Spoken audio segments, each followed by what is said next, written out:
Disney spent 100 years fighting for a cartoon mouse, not creating it, protecting it.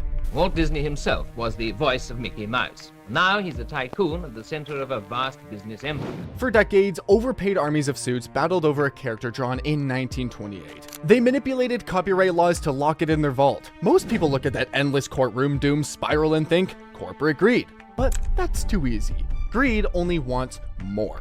Walt's fairy tale ending has, well, nothing to do with winning, because his entire life was about playing not to lose.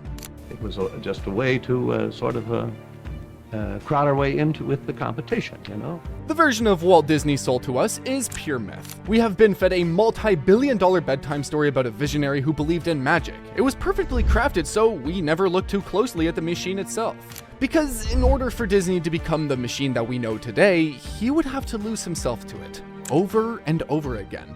The truth is that Walt spent his first, 30 professional years as a chronic loser.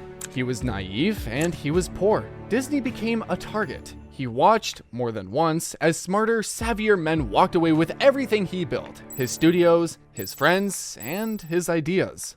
If you grind something for long enough, you don't just crush it. Eventually, you make something new.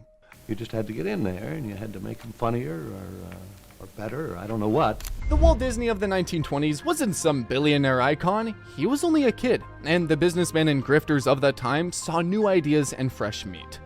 At that time, the film business was predatory. The creators took all the risk, and the middlemen got the payday. That kid learned the hard way. One of his early deals locked his studio into making movies for 30 cents per foot of film, which, by the way, was exactly what it cost to produce them. So he was, guaranteed to make $0 from day one. When he couldn't afford to fund himself anymore, he was, of course, ruined. His first animation studio went bankrupt. He slept on his dirty office floor and ate cold beans out of a can. Any moments of triumph were met with another shocking defeat, usually by someone faster, smarter, or with better resources. Now, before we do get to the mouse, we have to talk about Oswald the Lucky Rabbit.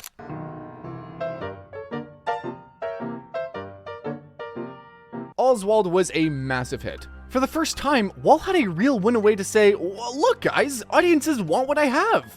Crowds loved that rabbit. With confidence, Disney went to New York to get a better deal.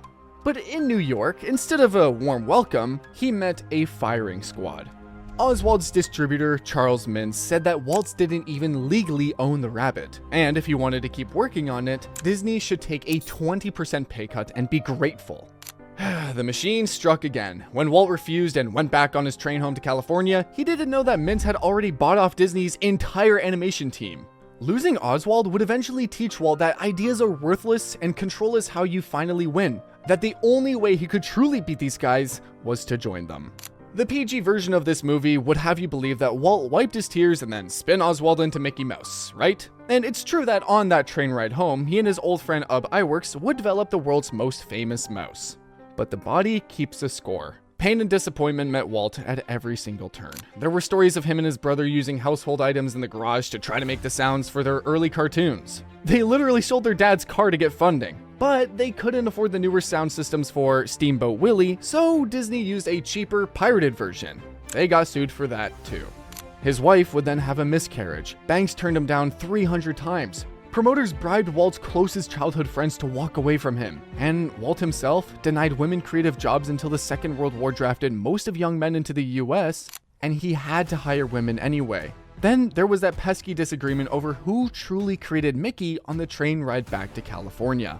After it was months overdue and millions over budget, leading to the familiar threat of loss and ruin, Walt made another risky bet. He offered the rights to Mickey Mouse in exchange for $250,000 to finish Snow White. The animated film was a huge success. 3 more of his films would bomb: Pinocchio, Fantasia, and Bambi. The psychological toll was devastating. Walt was in and out of the hospital and had uncontrollable crying fits. He used sleeping pills to manage his insomnia. Disney had delusions of being eaten alive. There are many known and documented nervous breakdowns that shattered Walt's mind. But when someone is pushed to the edge, they have 2 choices: jump or fly. As Disney continued to grow, Walt's survival no longer depended on the right thing at the right time. It required absolute iron-fisted control. So, Walt became the machine that nearly killed him. He underpaid partners and blocked individual screen credits. He ensured his workforce remained the invisible, replaceable cogs that he once was.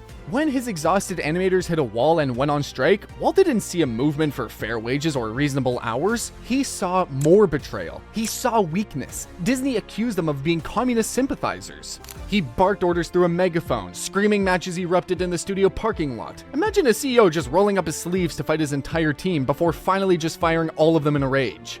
That, my friends, was Walt Disney.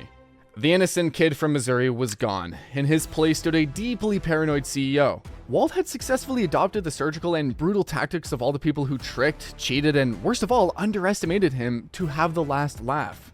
Now, by the time Disneyland enters the story, the public thinks that they are watching the rise of Walt's magical kingdom. But we know better. Disneyland wasn't built for wonder and childhood memories. No. It was Walt's fortress. For years, Walt watched people control him and steal his ideas. But Disneyland was a physical world with locked gates. No distributor, lawyer, or union could ever touch it. Experts called it financial suicide, but of course, Walt ignored them. He took out a loan against his life insurance. He sold his vacation home. Walt even traded away his film library just to be able to buy the concrete. Opening day in Anaheim was a disaster now known as Black Sunday. Outside, the 7-mile traffic jam trapped people in their cars for hours, and they used the side of the road to relieve themselves. The temperature was 101 degrees Fahrenheit, hot enough to melt the new asphalt and cause people's shoes to sink into the earth. Gate crashers hopped the fences, and bootleggers sold counterfeit tickets, causing severe overflow. Inside, the plumber strike made Walt have to choose, flushing toilets or faucets and fountains. He chose toilets. Passenger rides collided. The Mark Twain riverboat had too many people on it and almost capsized. The park ran out of food and drinks. The embarrassment was broadcasted on live TV for everyone to witness, but Walt didn't care. I mean, he finally won. Inside those walls, nobody could ever take anything from him again. See, in the end, the wonderful world of Disney is Walt's legacy, his monument, and his cage. The multi-billion-dollar empire does not exist without a sprinkle of backstabbing, a dash of power struggle, some heavy bleaching, and a whole lot of rewrites of the legend of that kid from Missouri. Maybe the magic is real, but so is the wreckage left behind. This, ladies and gentlemen, is the tragic contradiction at the heart of Disney. A young creator who sets out to make lovable heroes, loses control of them only to be victimized by those in power and suffer crushing defeats. He then becomes a villain in his own story and so many others, creating his own powerful institutions that will stand the test of time. So, the next time you see that sparkling castle flash across your screen, ask yourself, did the dreamer win? And at what cost? Because maybe Disney didn't spend the last century protecting a cartoon mouse out of love. Maybe the mouse is a warning and a reminder of what it feels like to lose everything, and a testament to the terrifying lengths a broken man will go to ensure he never loses again.